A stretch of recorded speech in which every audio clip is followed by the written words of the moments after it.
শুক্রবারের দিনটা সবাই অনেক ফ্রি থাকলেও আমার খুব ব্যস্ততম যায়, কারণ রান্নাঘরে আমার অনেক বেশি প্রেশার থাকে। সবার জন্য ভালো মন্দ রান্না করতে হয়, কারণ ওই দিন সবার অফ ডে থাকে, সবাই বাসায় থাকে, সবাই অনেক বেশি মজা করি। তবে আমার এই দিনটা একদমই খারাপ লাগে না রান্না করতে, বরং আমার বেশ ভালোই লাগে সবার জন্য রান্না বান্না করতে। সো হ্যালো এভরিওয়ান, আসসালামু আলাইকুম। সবাই কেমন আছেন? আমি তো আলহামদুলিল্লাহ ভালো। আজকে রান্না করেছিলাম সবার পছন্দের চিংড়ি মাছ ভুনা, সাথে রান্না করেছিলাম বিফ, আরো অনেক কিছু রান্না করেছিলাম। সবকিছু আসলে ভিডিও করা হয়নি, যতটুকু পেরেছি ততটুকুই আপনাদের সঙ্গে শেয়ার করছি। তো প্রথমেই চিংড়ি মাছটা ভুনা করে নিচ্ছি।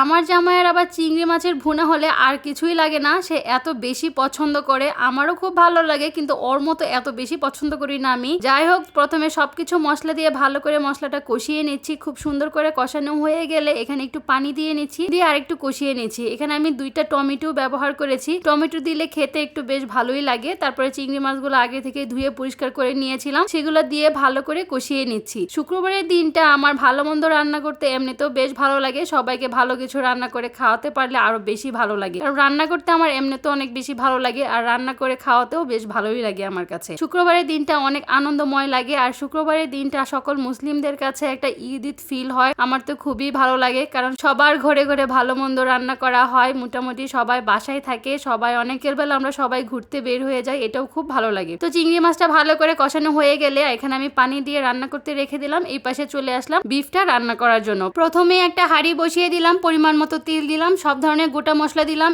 এলাচ, দারচিনি, তেজপাতা দিয়ে 2 কাপের মতো পেঁয়াজ কুচি দিয়ে দিচ্ছি। পেঁয়াজ কুচিটা হালকা একটু ভাজা ভাজা হয়ে আসলে, মানে একটু নরম হয়ে আসলে, এবার বাটা মশলা দিয়ে দিচ্ছি। 1 টেবিল চামচের মতো আদা বাটা, রসুন বাটা, জিরা বাটা, এই সব কিছু দিয়ে ভালো করে মশলাটাকে কষিয়ে নিচ্ছি। এই মাংসের মধ্যে মশলাটা যত বেশি ভালো করে কষানো হবে, গরু মাংসটা খেতে অনেক বেশি মজা হয়। খুব সুন্দর করে মশলাটা ভালো করে কষানো হয়ে গেলে এবার গুঁড়া মশলাগুলো দিয়ে দিচ্ছি। 1 টেবিল চামচের মতো মরিচ গুঁড়ো, ধনিয়া গুঁড়ো, হলুদ গুঁড়ো। মরিচ গুঁড়ো আমি আরো 1 টেবিল চামচের মতো দিয়েছিলাম, কারণ গরুর মাংসটা আমার একটু হালকা ঝাল ঝাল খেতে বেশ ভালো লাগে, এই জন্য মরিচটা আমি একটু বেশি করেই দিয়েছি। পরিমাণ মতো লবণ দিয়েছি, দিয়ে ভালো করে মশলাটাকে আবারও কষিয়ে নিচ্ছি। মশলাটা ভালো করে কষানো হয়ে গেলে তেলটা যখন উপরে ভেসে উঠেছে, এই পর্যায়ে আমি গরুর মাংসগুলো সবগুলো দিয়ে দিয়েছি। গরুর মাংসগুলো খুবই ফ্রেশ ছিল, টাটকা টাটকা বাজার থেকে এনেছিল, আর সাথে সাথে রান্না করেছিলাম, এই জন্য মাংসটা এত বেশি মজা হয়েছিল খেতে, কি আর বলবো। টাটকা টাটকা গরুর মাংস রান্না করতে তো বেশ মজা হয়। ফ্রিজে রেখে রান্না করলে ওই মাংসের টেস্টটা একদমই বেশি ভালো আসে না, তবে এইভাবে রান্না করলে গরুর মাংসের টেস্টটা অনেক বেশি মজা হয়। তারপর মাংসগুলো দিয়ে ভালো করে কষিয়ে নিচ্ছি। গরুর মাংস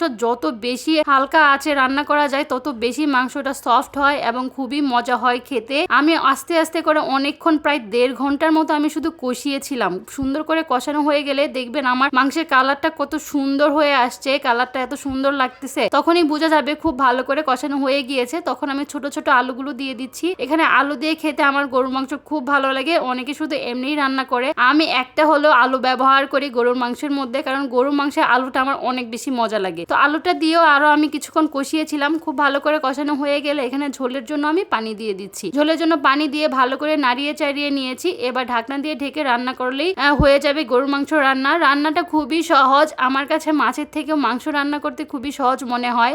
আপনাদের কাছে কেমন লাগে অবশ্যই জানাবেন। এইদিকে আমার চিংড়ি মাছের ভুনাটাও সুন্দর করে রান্না করা হয়ে গিয়েছে। তো সাথে আরো পোলাও রান্না করেছিলাম, সেগুলো আসলে ভিডিও করা হয়নি। তো এই ছিল আজকের আমার শুক্রবারের রান্না বান্না। কেমন হয়েছে অবশ্যই জানাবেন। আল্লাহ হাফেজ, সবাই ভালো থাকবেন।